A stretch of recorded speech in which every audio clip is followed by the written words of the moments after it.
नमस्कार सारे जादूगरों को। जादूगर हो आप। चलो इसी मुहिम के साथ स्टार्ट करते हैं इस वीडियो को। ये इस श्रृंखला का 7वां वीडियो है। कुछ नए मेंबर्स भी जो हमारे ग्रुप में शामिल हुए हैं, तो उनसे रिक्वेस्ट है कि पुराने सारे वीडियोस देखते चलें और नए वीडियोस को भी देखें, ताकि दोनों को क्लब करके आपको कुछ इंसाइट्स मिलेंगे। आज जो मेरा इस इस वीडियो में जो समझाने का है आप लोगों को, वो समझाना मैं चाहता हूँ कुछ बॉक्सेस के एट्रीब्यूट, उसके साथ साथ राशियों के बारे में, और राशियाँ क्या हैं इसके बारे में। आप लोगों को पता होगा कि कुंडली जब भी हम देखते हैं किसी की, या कुंडली जब भी बनाई जाती है, तो गणेश जी को सबसे पहले जगह मिलती है। सबसे फर्स्ट पेज में गणेश जी की प्रतिमा लगी होती है।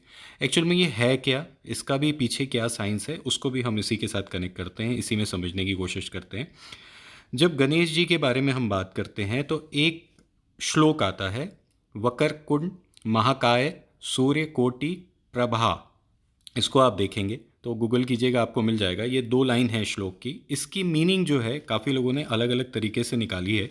एक मीनिंग मैंने इस पे लिखी है, उसी मीनिंग को मैं आज कनेक्ट करने की कोशिश करता हूँ। इसमें कुछ करेक्शंस है। एक्चुअल में वक्रकुंड महाकाय का क्या मतलब है? वक्रकुंड महाकाय, ये जो बड़ा सा शरीर है, इसको नमन करते हुए हम आगे बढ़ते हैं। और इनकी जो ट्रस्ट है, जो ट्रस्ट इनका, जो एलिफेंट का जो ट्रस्ट जो फेस के ऊपर जो दिया हुआ है, वो ट्रस्ट हमारा एक्चुअल में रीढ़ की हड्डी, जो स्पाइन होती है, जो उसको रिप्रेजेंट करता है। बोलने का तात्पर्य ये है, जो गणेश जी की प्रतिमा को जो इन्होंने साथ लिया, इससे क्या होता है, जो हम कभी भी जब भी हम गणेश जी की प्रतिमा का ध्यान करते हैं, या गणेश जी को जब भी हम सामने देखते हैं, तो हमारा नर्वस सिस्टम रिबूट हो जाता है। नर्वस सिस्टम रिबूट हो जाता है। ये सारा खेल ना प्रतिमाओं का है। नींबू नहीं होते हुए भी जब हम नींबू का ध्यान करते हैं, तो हल्का सा मुंह में पानी आ जाता है। वैसे ही गणेश जी को इसका अधीष्ट देव कहा गया है। किस चीज़ का? कुंडली विज्ञान का अधीष्ट देव कहा गया है। और जब भी शुरुआत होगी तो इस श्लोक के साथ शुरुआत होती है कि वक्रकुंड महाकाय सूर्यकोटि प्रभा। और इसके बारे में ये इंग्लिश में छोटी सी एक डेफिनेशन है, कुछ करेक्शंस कर लीजिएगा। एक्चुअल में हम नमन कर रहे हैं हमारी विशालकाय बॉडी को, और हम चाहते हैं कि इसके इंसाइट्स हम ज्योतिष के माध्यम से निकालें। अब ये ज्योतिष के माध्यम से कैसे इन्होंने कोरिलेट किया? इन्होंने कहा, अगर हमारे नर्वस सिस्टम का हम गूगल करेंगे ना, गूगल करेंगे तो ये चित्र बाहर निकल के आएगा। वास्तव में जब आप गणेश का ध्यान करते हो, तो आपका नर्वस सिस्टम एक्टिवेट हो जाता है।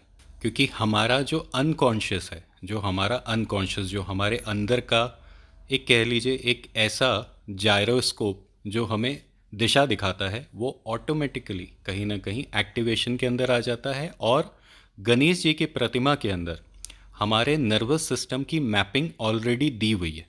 इसलिए गणेश को बुद्धि का देवता कहा गया है। क्योंकि आपका नर्वस सिस्टम रिबूट हो जाता है जैसे ही आप कंtemplate करते हो गणेश जी की प्रतिमा को, फोटोग्राफ को। जैसे ही आप कंtemplate करते हो, आपका नर्वस सिस्टम रिबूट हो जाता है। ये इसलिए बहुत आवश्यक है, क्योंकि जब भी हम किसी की कुंडली पढ़ते हैं तो हमें वो पूरा ध्यान रहना चाहिए कि बॉक्सेस क्या बोल रहे हैं, राशियाँ क्या बोल रही है, प्लैनेट्स क्या बोल रहे हैं। और ये थोड़ा सा ना कंफ्यूजिंग साइंस है। कंफ्यूजन इसलिए क्योंकि बॉक्सेस के जो एट्रीब्यूट हैं वो सेपरेट हैं, राशियों के एट्रीब्यूट पूरे सेपरेट हैं, और प्लैनेट्स के एट्रीब्यूट पूरे ही अलग हैं। अगर हम अपने नर्वस सिस्टम का 12 हिस्सा कर दें पीछे से, जो स्पाइनल कॉर्टेक्स है, आप देख पा रहे होंगे स्क्रीन पे, मैंने एक फ़ोटोग्राफ शेयर करी है आपको स्पाइनल कॉर्टेक्स की। तो जो हिस्सा इस स्पाइनल कॉर्टेक्स से कनेक्ट होता है, वो ही राशि कहलाता है। हिस्सा जो बॉडी पार्ट है उसे राशि कही गई है, और जो ऑर्गन्स हैं वो प्लैनेट्स की फॉर्म में होते हैं। जो 12 हिस्सों में फंक्शनिंग आ रही है, वो ही फंक्शनिंग 12 हिस्सों में 12 राशियों की डिफाइन की गई है। जैसे हार्ट क्या करता है? ब्लड को पंप करता है ना, कंटिन्यूसली पंपिंग करता है ना। जैसे रोज सूर्य चढ़ के लाइफ को वैलिडिटी देते हैं ना, वैसे ही हार्ट भी उसी तरीके का फंक्शन करता है। और डीप में समझना चाहें तो हार्ट वाइटल पावर यानी कि ब्लड को पूरी बॉडी में पहुंचाने का काम करता है। तो हार्ट, या कहिए सन को सोल बोला गया है ना, राशियों में सन सोल कोर कहा गया ना। और 5 नंबर की राशि है लियो, उसका जो लॉर्ड है वो सन है। ज्योतिष में जितनी मैपिंग जरूरी है वो मैपिंग उन्होंने ऑलरेडी बॉडी पार्ट्स को कंसिडर करके कर रखी है।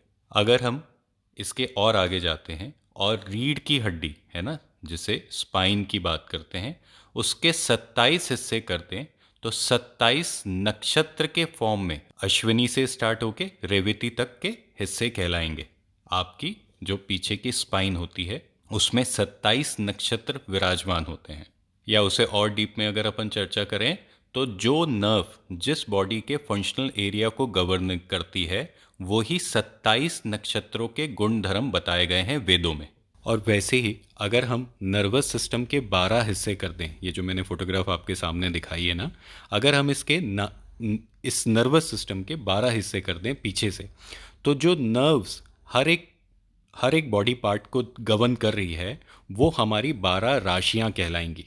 तो जिस बॉडी पार्ट के अंदर जो फंक्शनिंग जा रही है, एक कनेक्टर होगा ना जो जहाँ से कनेक्ट कर रहा है, वो हमारी 12 राशियों का मैप है। पूरी 12 राशियाँ उसी के अंदर मैप होती है।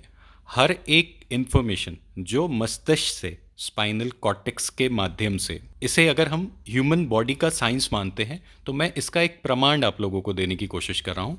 इसी के अंदर 12 राशियाँ, जो 12 पार्ट्स अगर हम कर दें ना, इसे 12 डिवाइड कर दें, तो जो फंक्शनिंग आ रही है स्पाइनल कॉर्टेक्स से नर्वस सिस्टम के अंदर हमारे बॉडी ऑर्गन्स को गवर्न करने के लिए, वो ही 12 राशियों के अंदर डिवाइडेड है। और जहाँ से वो नर्वस सिस्टम ऑर्गन्स तक जा रहा है, ऑर्गन्स मतलब प्लैनेट्स और राशियाँ मतलब बॉडी पार्ट, जिस बॉडी पार्ट के अंदर वो जा रहा है उसी के कोरिलेशन में इस साइंस की पूरी रचना की गई है।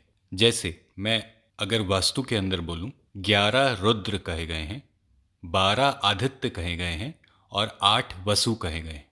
तो जो 12 आदित्य हैं वो प्रकाशित कर देते हैं। जैसे सूर्य एक आदित्य है तो वो प्रकाशित कर देते हैं, आर्यमा एक आदित्य है, वैसे ही अलग अलग आदित्य हैं। तो जो प्रकाश देता है वो आदित्य है, जो हमारे ब्लड वेसल्स को फ्लो में लेके आता है वो वसुस हैं, और जो हमारी पूरी बॉडी को गवर्न करता है वो रुद्र है।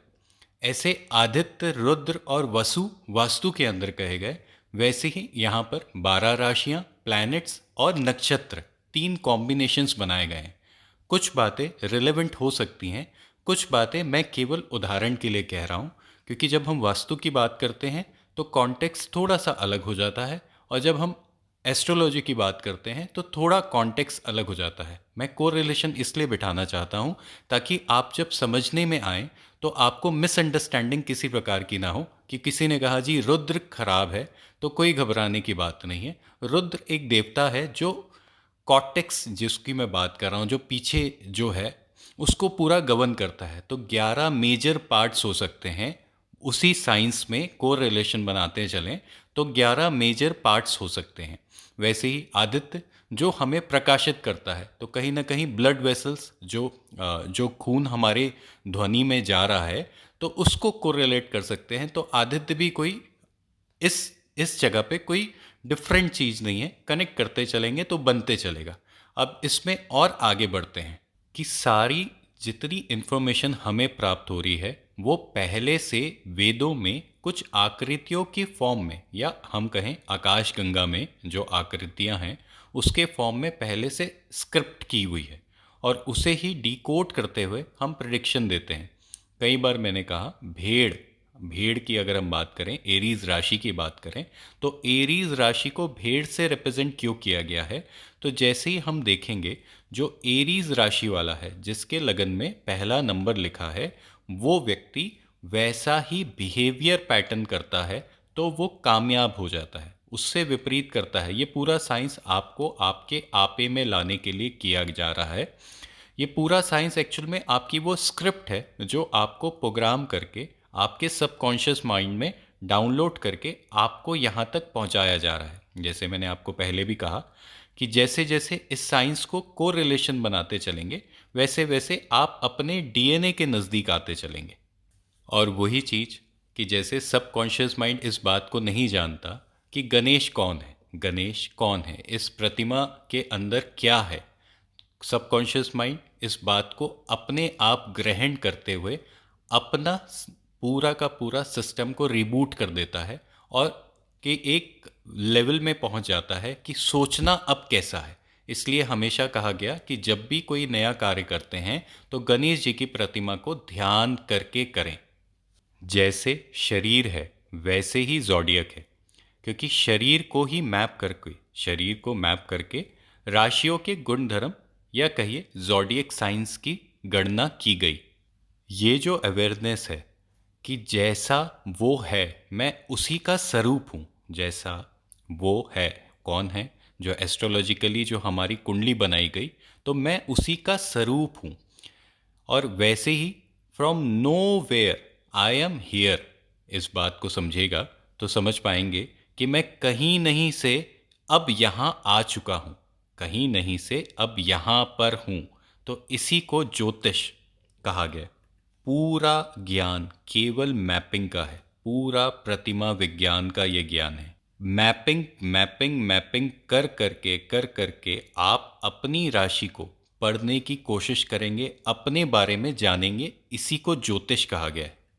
अब हम आते हैं लगना क्या है। लगना हम बार बार कहते हैं ना, जो लगन है, कौन सी राशि लगन में है। तो लगन है जो साइन राइज कर रहा था जब आपका बर्थ हुआ, तो जो साइन राइज कर रहा था वही आपके लगन में या कहिए आपके फर्स्ट हाउस में उसी को सबसे पहले डाला जाता है। तो जो साइन ज़ोडिएक में राइज कर रहा था वही आपके लगन में सबसे पहले नंबर पे लिखा जाता है। वैसे ही जैसे ही हम इन 12 राशियों को, पहली राशि को जैसे ही हमने बॉक्स में प्लेस किया, वैसे ही हम 12 राशियों को एंटी क्लॉकवाइज प्लेस करते चलेंगे तो आपको ये समझ में आएगा कि जो राइजिंग साइन, अब क्योंकि हर एक राइजिंग साइन जैसे 30 डिग्री की राशि होती है, 30 डिग्री की राशि, तो हर एक राइजिंग साइन का 2 आवर्स का टाइमिंग पीरियड होता है। तो हो सकता है जिस राइजिंग साइन में आपका बर्थ हो सकता है वो 1 घंटा या आधा घंटा आगे बढ़ चुका हो और आप middle of the rising sign में भी पैदा होते हैं। जब हमने भाव चलित कुंडली की बात करी ना, तो मैं उसी चीज़ को कोरिलेट करके इससे बता रहा हूँ। अब क्या होता है, जो सेकंड बॉक्स है, जो सेकंड बॉक्स में उसमें सेकंड राशि एंटी क्लॉकवाइज ये चीज़ें चलती हैं, तो सेकंड राशि विराजमान हो जाती है जो कि 2 आवर्स की होती है। थर्ड बॉक्स में थर्ड राशि विराजमान हो जाती है एंटी क्लॉकवाइज उसी उसी क्रम में जो कि 2 आवर्स की होती है। फोर्थ राशि विराजमान हो जाती है, फिफ्थ राशि विराजमान होती है और सिक्स्थ राशि विराजमान होती है। तो 6 राशियां कही गई धरती के ऊपर की। धरती के ऊपर जब आपका साइन, आपका बर्थ हुआ तो जो साइन ज़ोडिएक में राइज कर रहा था उसकी 6 राशियां जो धरती के ऊपर है, आप समझ पा रहे हैं, और 6 राशियां धरती के नीचे की तरफ में। जैसे आपको मैं कुछ स्क्रीन पे दिखाने की कोशिश कर रहा हूँ ना, ये अर्थ बना हुआ है, तो अर्थ का ये जो फ्रंट फेस है, मान लीजिए ये आपकी 6 राशियां हैं, और अर्थ का जो बैक फेस है जो हम अभी स्क्रीन पे नहीं देख पा रहे हैं, वो आपकी बैक की 6 राशियां हैं। इसलिए क्या कहा गया, जो सप्तम है, जो सत्वा भाव है, सेवेंथ है, वो आप नहीं हो, आपके सामने वाला है, आपके सामने वाला। तो इसी राशियों के कुछ गुणधर्म फिर से मैं आपको समझाने की कोशिश कर रहा हूं। पहले हम स्टार्ट करते हैं बॉक्स के गुणधर्म से। तो जो साइन राइज कर रहा था, जो पहला बॉक्स है, उस बॉक्स का गुणधर्म है आप। आप कौन हो, आपकी जमीन क्या है, आपका व्यक्तित्व क्या है। तो पहला बॉक्स की प्रॉपर्टी आप, यू। सेकंड बॉक्स की प्रॉपर्टी आपका पैसा, आपका परिवार। थर्ड बॉक्स की प्रॉपर्टी आपकी प्रेजेंटेशन। फोर्थ बॉक्स की प्रॉपर्टी आपका घर। फिफ्थ बॉक्स की प्रॉपर्टी आपका एंटरटेनमेंट। सिक्स्थ बॉक्स की प्रॉपर्टी आपका कर्म, आपकी बीमारी, आपका कामकाज। ये सिक्स्थ हाउस की प्रॉपर्टी है, या कहिए आपके प्रेजेंस से कोई काम अगर आप करते हो तो ये सिक्स्थ हाउस की प्रॉपर्टी आती है। अब बात करते हैं धरती के नीचे की 6 राशियों की। तो क्या कहा गया, जो सेवेंथ हाउस है वो आपका स्पाउच का हाउस कहा गया ना। तो सेवेंथ हाउस हुआ, सेवेंथ बॉक्स हुआ आपके सामने वाले का। तो सामने वाले का पहला बॉक्स उसके स्वयं का, सामने वाला स्पाउच का स्वयं का। सेवेंथ का दूसरा या कहिए सप्तम का जो दूसरा बॉक्स हमारे एस्ट्रोलॉजिकल चार्ट पे जो आठवां बॉक्स हुआ, वो दूसरे का पैसा, दूसरे का परिवार। सप्तम का जो दूसरा बॉक्स या कहिए हमारा नौवां बॉक्स, वो हुआ दूसरे की प्रेजेंटेशन, दूसरे का प्रेजेंटेशन। और सप्तम का जो चौथा बॉक्स है वो हुआ हमारा 10वां बॉक्स, वो हुआ दूसरे का कर्म। तो क्या होता है जब हम किसी कॉन्टेक्स्ट को रीड करते हैं, हम किसी बात को जब हम रीड करने की कोशिश करते हैं ना, तो उसका राशि लॉर्ड किधर जाके बैठा है, उस तरीके का मानसिकता इसकी होगी। आप समझिए, अगर किसी का पैसे का राशि लॉर्ड, जैसे मैंने शादी के बारे में बताया था ना, कि किसी राशि का लॉर्ड अगर किसी हाउस पे बैठा है तो उसका किस तरीके का बिहेवियर होगा, वैसे ही अगर फर्स्ट हाउस का ले लेते हैं, सेकंड का छोड़ के फर्स्ट हाउस का ले लेते हैं। अगर फर्स्ट हाउस का राशि लॉर्ड सिक्स्थ हाउस में जाके बैठा है तो कोई भी काम करेगा अपनी प्रेजेंटेशन को देगा, अपनी प्रेजेंस को देगा, अपनी प्रेजेंस को देगा, अपनी प्रेजेंस से करेगा। और अगर थर्ड में बैठा है तो कोई भी प्रेजेंटेशन स्वयं के एफर्ट से बनाएगा। प्रेजेंटेशन मतलब जाएगा भले कोई और दिखाना, पर पीछे की वर्किंग वो करके देगा। तो प्रेजेंस और प्रेजेंटेशन में कंफ्यूज मत होइएगा। और वैसे ही अगर पहले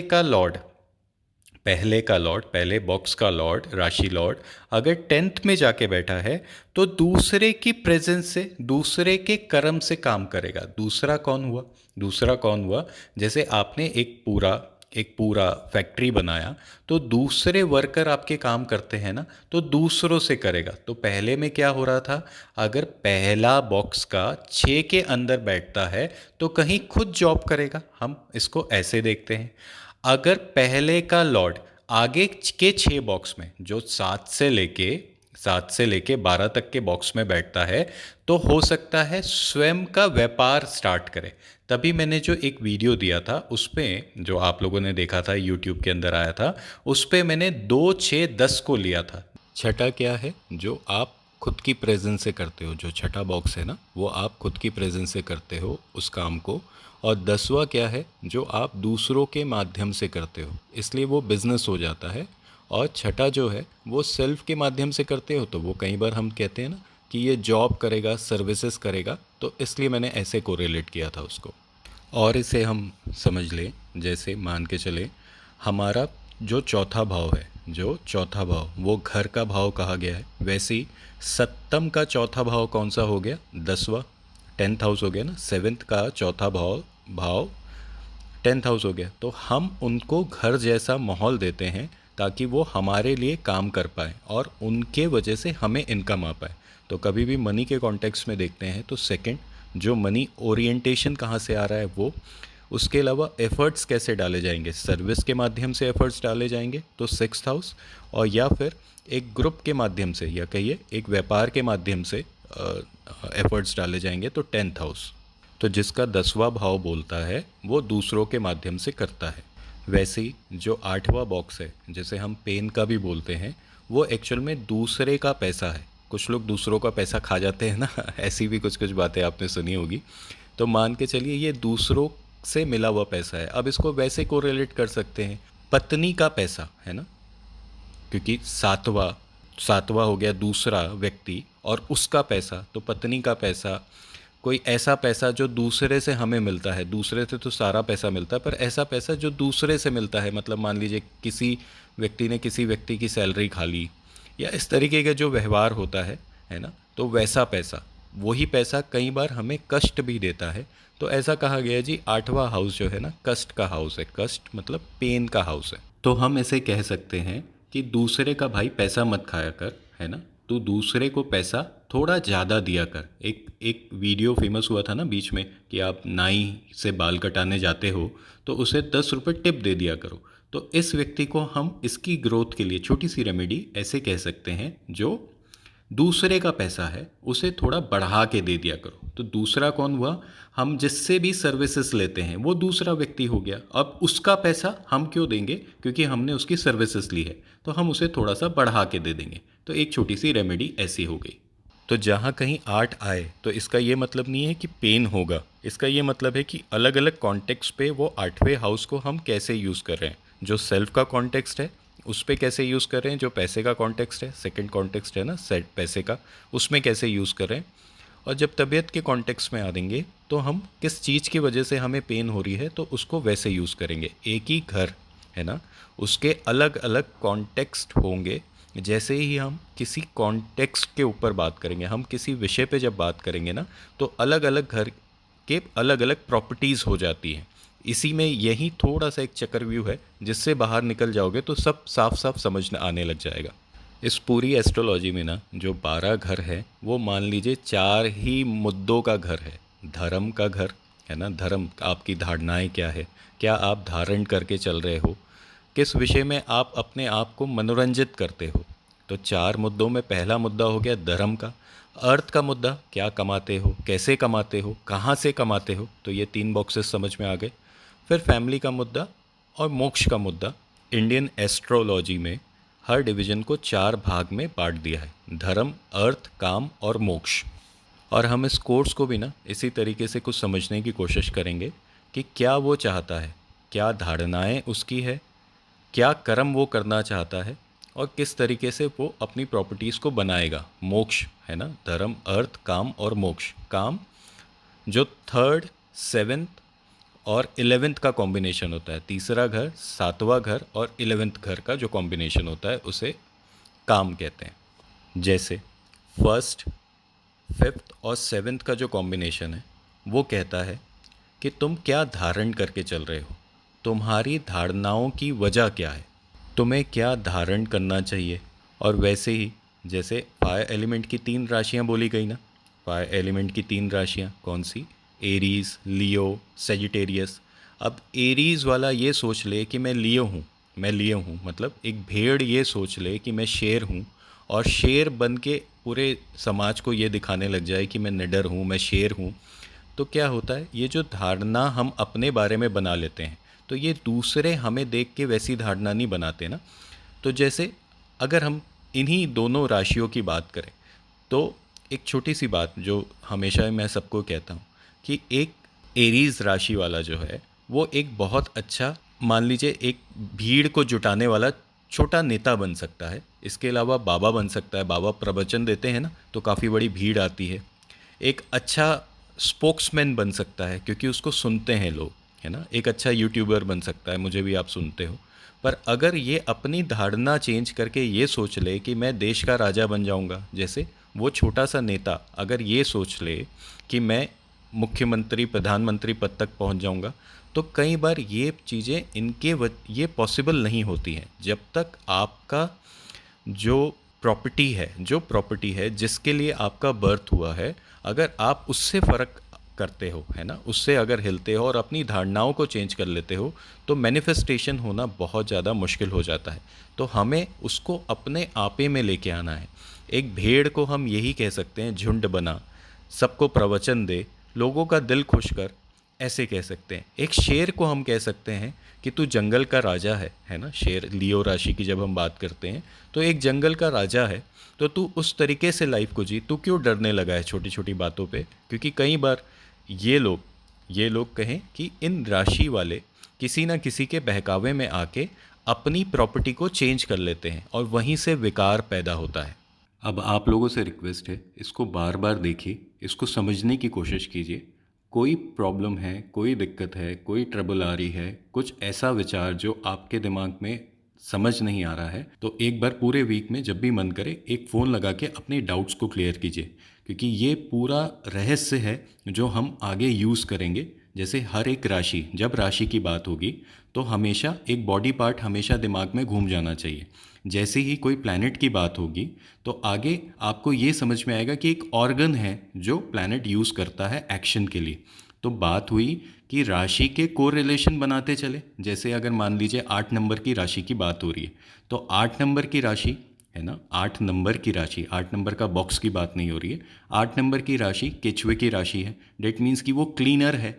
तो आपके घर का क्लीनिंग का सामान, अब इसे अब और आगे निकलते चलो कि झाड़ू जो क्लीन करता है, वैक्यूम क्लीनर हो गया, इस तरीके का सामान आपके घर में पड़ा कहाँ है, पड़ा कहाँ मतलब इनको अभी देखिए, वास्तु के साथ इसे कोरिलेट अभी नहीं कर रहे हैं, पर पीड़ा आ रही है, आपने पढ़ना सीखा कि पीड़ा है, तो पीड़े में मैं क्या करता हूँ कि जिस भी दिशा में पड़ा है उसको विपरीत दिशा में कर ले। लेट से कि आपके यहाँ का कोई वॉशिंग मशीन है ना, वो भी क्लीनर है, कोई वैक्यूम क्लीनर, कोई झाड़ू नॉर्थ की दिशा में पड़ा है। हम ऐसे एक बात की बात करते हैं। सबसे मेजर जो चीज़ है जो इफ़ेक्ट डालेगी वो है वॉशिंग मशीन, फिर थोड़ा कम इफ़ेक्ट डालेगी वो है वैक्यूम क्लीनर, फिर थोड़ा सा इफ़ेक्ट डालेगा वो है झाड़ू। है तो तीनों क्लीनिंग के इंस्ट्रूमेंट।